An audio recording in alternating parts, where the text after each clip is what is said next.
Yeah, he's got a box cutter in his hand. He's trying to fend him off with the box cutter, but that ain't working. Hi, I'm Jesse with Canine Perspective, and I'm back with another dog attack review video. This one's actually pretty good. We see a man trying to defend himself. However, he is doing so in an incorrect fashion.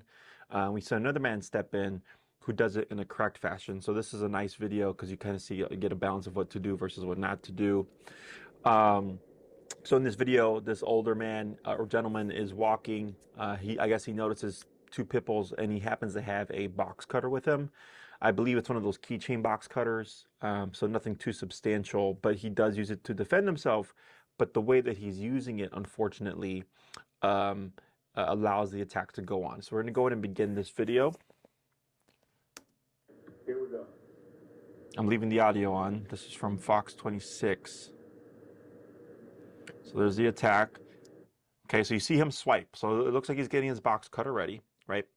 But what he's doing incorrectly is he's moving away.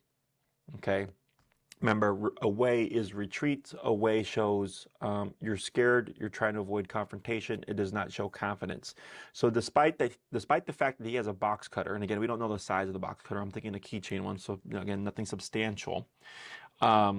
Because he's moving away as he's trying to defend himself, the dogs continue to move in because they see that he doesn't really mean it. So if you have a weapon, no matter how big it is, again, remember, you're wanting to move towards the threat, being loud, using your weapon, using your stick, using your shoe, using your backpack, using your box cutter, whatever you have available, moving towards the threat shows them you're not afraid and that you're not going to make it easy, okay? So, yep, he almost loses his balance. Now, again, in this video, his immediate out, jump on the car. Okay, maybe it's somebody else's car. Maybe you pay for a paint job, but it's better than getting bit several times by it. These are what looks like two pit bulls, two very large, powerful dogs. Much easier to defend yourself because you can kick them off the roof of the car. Again, backing away, you can see how he's scared. He's backing into the vehicle, not showing any kind of confidence, not showing I'm also a threat. You don't want to mess with me. Again, not the thing you want to do. He's got a box cutter in his hand. Yeah, so you see him, he's swiping frantically because he's panicked. With the box cutter, but that ain't working. Yeah, so they're not taking him serious at all. Again, dude, like, the car's right there. He's on my left side. Right, coming back to the right. So he's still trying to stab him. So again, maybe because the box cutter is not substantial, but this just goes to show you that when dogs go into that primal instinct of hunt or pursue, it overrides any kind of logic that there would be. So the way I explain it to people is, if you've ever been in a physical fight and if you've been punched in that fight, you don't feel anything during the fight. But then after the fight, oh, my jaw is sore, right? You got bruises, you start to feel it because your adrenaline's pumping. You're not feeling the pain during the altercation, okay? So it's the same thing for animals, same thing for dogs. Once they go into that prey drive, you know, the drive is overriding any pain they may feel. So even if he's actually cutting them and or stabbing them, it's not substantial enough for them to think I need to back off. Again, the way that he's moving back is just keeping them engaged. And there's a video I saw that I'm also going to review of a horse kicking a dog, and the dog continues to pursue despite being kicked, I think, about 2 to 3 times. Not till the third kick does the dog back away, but then even then you still see it wanting to re-engage. It's not working. Yeah, they got backed up. Again, he looks scared. He falls. So now the dogs are on him. It looks like they're chewing on him or something. I don't know. But now, where I've paused it here, you can see the neighbor or gentleman coming through, and he actually comes equipped with a, it looks like a long spear or something, or maybe it's just a broom with something on the end, a blade taped to the end of it. But he comes in. If you look at the way he's coming in, he's like this is, I paused it right when they switched him, and he's got that big step, like he's coming in to scare them away. This is good energy. Yep, there he goes. Runs in. Yep, makes a big noise, probably shouts. He sees the guy, right? So now the dogs are gone. So before they cut to him, you can see that there was a black pit's tail was up. And then there was another, I think that the dog was also, you couldn't tell with the blur. But this guy comes in, he hears what's going on. He right away moves towards and he smacks the ground saying, I'm a threat, right? So, and you may think, well, he's got a long stick, Jesse. You know, in the video that I did with the mother being attacked by the two pit bulls, the female neighbor came in. She also had a stick, but she wasn't doing anything with it. She just had it there, but wasn't putting out any kind of danger, wasn't putting out any threat, wasn't putting out, I'm going to hurt you to protect this woman and her child, right? None of that.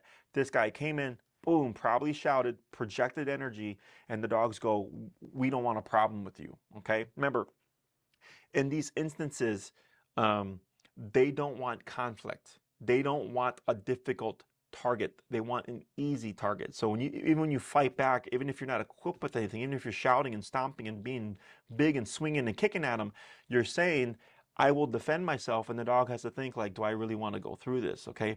Dogs aren't logical to understand that they have teeth and they have the one up on you, because obviously teeth can puncture and tear. They don't understand that. The humans do, so which is why a lot of people go into, you know, freeze or flight. But remember, you're defending yourself against a dog. You're not defending yourself against a bear. This is very different things, okay? So the guy's inspecting. So now the dogs are coming back because the guy left the situation. So he's not a threat currently, but watch what happens. Yep. Turned right back around to face the dog, swung the weapon, dog takes off, right? That's exactly what we would expect to see in this kind of situation when you're projecting that kind of energy. So the moment he turned his back, the dogs go, that's our opportunity, because forward body language is what we call confrontational body language, right? So you always want to be facing the threat. So with the man that was retreating, he was facing the threat, but he was continuously retreating. He was never coming back to say, hey, I'll fight you. So when I've had this happen to me, because I have been charged by off-leash dogs when like walking my dogs or stray dogs, is they start to pursue. I'll turn, I'll confront them, I'll shout at them, I'll stomp at them, maybe even take a step or two towards them. It'll push them away. Then I'll start to back off, but then if they move forward, I move back in again. And then they shoot back, I move backwards, they come forwards, I move in again. So every time they move towards me, I move back at them to let them know, you don't want confrontation with me, and I will meet you with confrontation back. But here, the older gentleman was continuously retreating, that the dogs at no point ever perceived them to be a true threat, because when he was swinging and trying to stab him, moving backwards the entire time, okay? He bangs my door, so I jump up out the bed. I'll be coming out in a minute. Yeah, and you see this lady with a looks like a crutch there, but you see them, right? They're on the lookout there.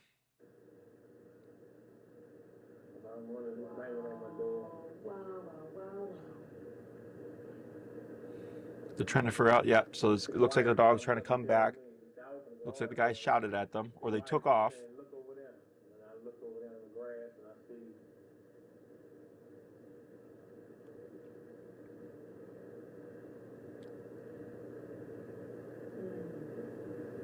I'm calling 911. Looks like he's talking to the gentleman here.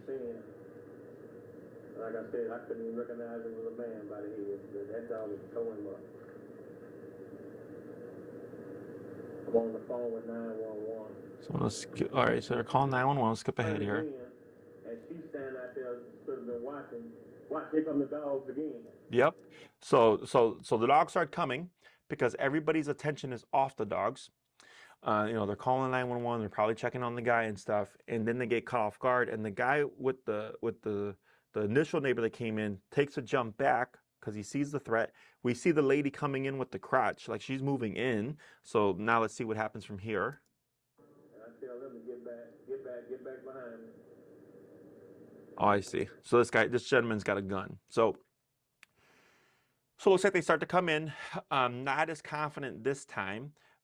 Maybe the guy told him, hey, I got it from here or whatever. So they just started to retreat a bit. But they weren't moving in as the gentleman at least wasn't moving in as assertively as he did initially. The lady was. The lady with the crotch coming in again, swaying that stick, going like, I'll be a threat to you. So, and she looks potentially like an older lady. She was limping, so maybe some mobility issues, right? But even she's able to keep them at bay because she's projecting like, I will defend myself. Okay, so dogs don't understand size. This is why a Chihuahua could bully a Rottweiler, because they don't understand size. They understand energy. So a Chihuahua with big energy could dominate a Rottweiler with soft energy. Okay.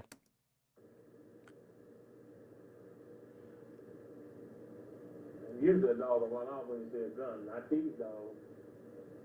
So it looks like he fired around. These dogs may have been spooked by the sound, but he said, I'm not sure if you heard it, most dogs are scared of a gunshot sound, but not these dogs, because they're most likely just too much into that prey drive that their adrenaline's still up. They're not wanting to give up the target.